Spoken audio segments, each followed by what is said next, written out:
This tutorial to walk us through on how to create an invoice for a customer using the MyCareApp shop management system.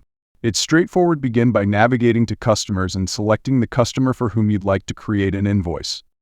Next, on the right-hand side, click Add Invoice. Choose the vehicle associated with the customer. Multiple vehicles, if any, will be listed for selection. You can adjust the invoice status as paid or pending as needed. Add any notes, then proceed to create the service.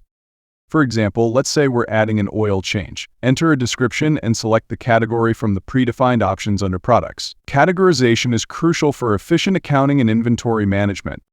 You can simplify the process by using predefined services or parts already in the system. This automatically populates details like pricing, quantity, and taxes. If adjustments are necessary, you can easily make them. Add as many items as needed, then click Save. The invoice will appear with its current status. Also, and as discussed before, ensure your disclaimer is included. Then customers can sign directly on the invoice if printed, or you can send them a secure email or SEMS link for review.